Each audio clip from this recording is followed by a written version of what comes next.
Hello, Sea Wolves. Welcome to today's news show. I'm Joanne Yao. We have great stories this week, but before that, let's first go to our political corner where reporter Daniela Rodriguez is going to bring you the story of Trump's indictment and details of the shooting in Nashville.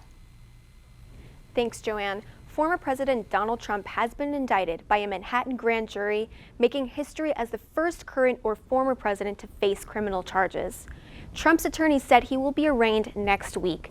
The indictment has been filed under seal, but what we do know is the Manhattan District Attorney's Office has been investigating Trump for his alleged role in a hush money payment and cover-up involving adult film star Stormy Daniels back in 2016.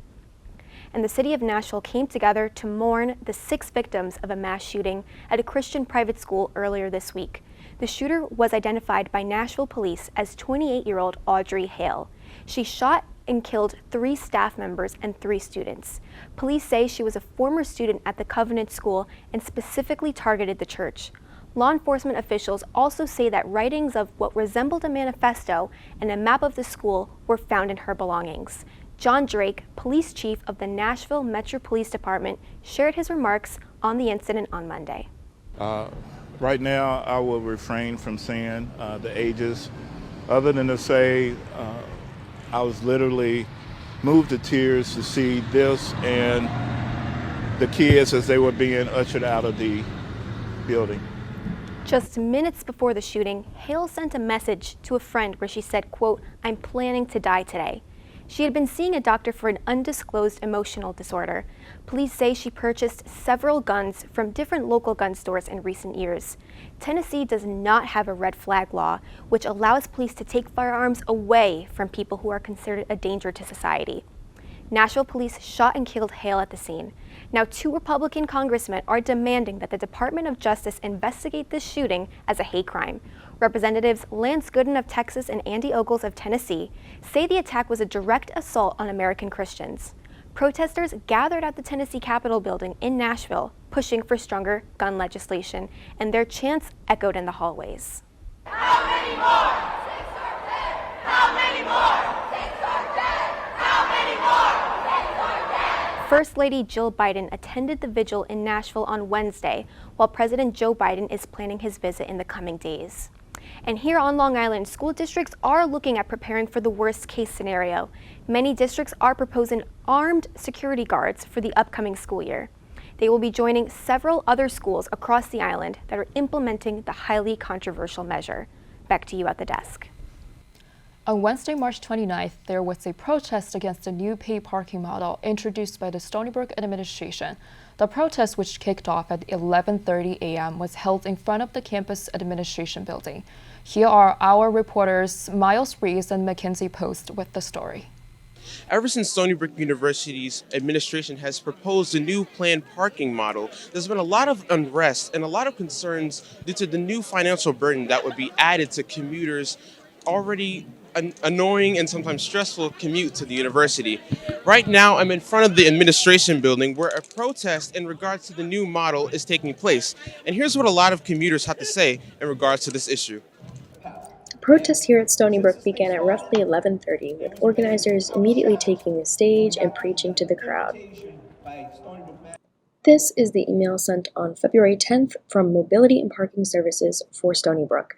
The outrage is absolutely immense, with these signs calling it a money grab. And it is so annoying and so privileged that administration sits in their cushy buildings demanding we pay for their mistakes. We were lucky enough to get an interview with Andrew Soler-Greco, who represents the United University Professions. Thanks for joining us, Andrew. So my first question is, what was your reaction to the new paid parking plan introduced by the administration?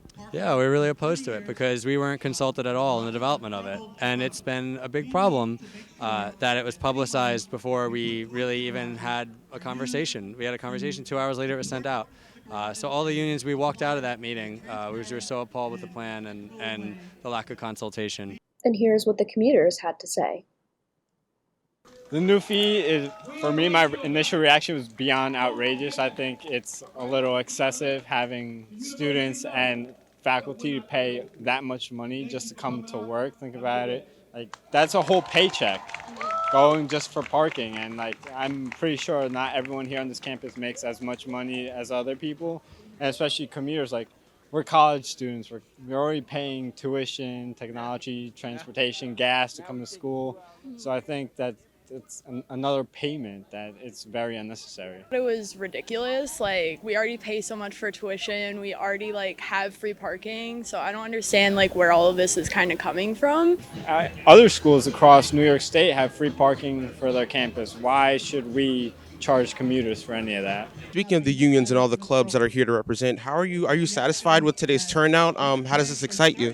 Yeah, I'm really satisfied. I mean, we have probably at least 250 people here from all 8 unions. We have tons of students here as well. So, we formed Stony Brook United to be a real coalition between students and unions because this parking plan impacts all of us. It impacts every single person who drives to this campus, faculty, staff, students, part-time, full-time, you name it. I'm currently in front of the administration building as the protest comes to a close. We've heard several chants such as "Who's got the power? We've got the power," and chants such as "Commuter parking must go."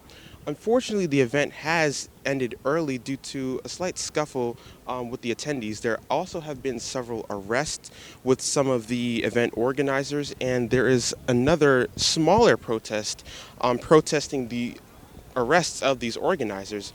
Even with the sad ending and arrest, we should still focus on the true power of this protest. This week was Stony Brook University's Week of Service and Giving Day. Throughout the week, SBU students and alumni got the chance to fundraise and give back to the organizations at Stony Brook. Here's our reporter Ashley Nunes with the story. Hey Seawolves, happy SBU Week of Service. I'm here at the Academic Plaza in front of the SAC, where pretty soon the Don't Walk by Homelessness event will be taking place. This is an event that focuses on feeding the youth and helping those that are homeless in our area. As we know, the SBU Week of Service focuses on what we can do in our community and how we can help those in need. Let's take a look at what this event has in store for us.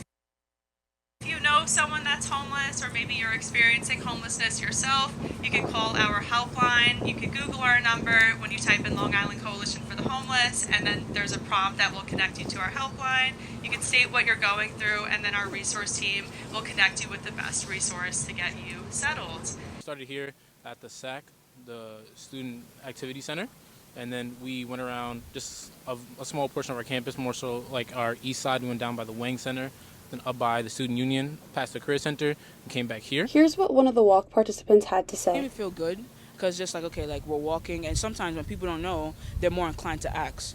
SBU Week of Service is happening again for the first time since 2015. This is a great way for students to get involved in their local community. A lot of our student body doesn't have access to transportation to do a lot of these volunteering opportunities that are available to them, so we wanted to bring about awareness for a lot of these initiatives. The walk helps students learn about homelessness and remove the stigma. So I feel like this walk, and if they saw it, or if they see this video, in turn be like, oh, there are people on campus that are experiencing the same thing as me, and therefore I can also be inclined to go ask people for help, because closed mouths do not get fed. Attention Stony Brook student, USG will be having its annual Brook Fest on April 14th at 6:30 p.m. The lineup was announced at the Big Bash earlier this week. The bash welcomes students with different arts and crafts such as t-shirt painting and slime making. USG candidates were there to campaign to students on the upcoming election. The Brook Fest lineup consists of Bryson Tiller, Fabio Foreign, and 7th Streeter. Ticket sales will be announced soon, but if you want to stay up to date, make sure to follow Stony Brook USG on Instagram. In international news, for the last month, the streets in French cities have been filled with protesters. Sydney Riddles has more on the situation. Sydney? Angry French citizens are protesting in the streets after their president decided to raise the full pension retirement age from 62 to 64. President Macron used his constitutional powers to push the pension reform into law, even though he had little support from the public and his own party. And I think this announcement is the worst thing that could happen, because it's really not the good timing for it, because people already are tired, and the president just told them that they would have to work 2 years more. Sanitation workers in Paris have been on strike for over 3 weeks as a way of protest. This has led to garbage, foods, and rats piling up on the streets. Since the protests have begun, many big cities in France have become a center for anger and violence. It's not the first protest in France. As everyone can see in the world, we are lots. We are protesting a lot in France, but people can see there's much more violence in this one, and the police use a lot of tear gas.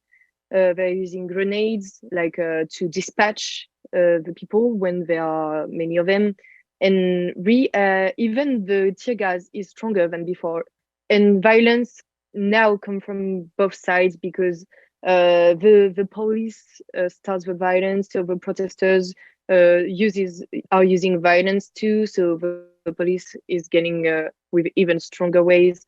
So it just violence. With violence comes violence. Despite the outrage, Macron announced this week that he won't back down over the new law. I'm Sydney Riddle, Stony Brook Media Group. As spring is coming, the weather has become something that people especially pay attention to. Here is Skyla Harmon from our Storm Center with the weather report. Thanks so much, Joanne. It is a cloudy, gray day. You can see Port Jefferson Harbor not looking very pretty overall. It's just kind of a gray day.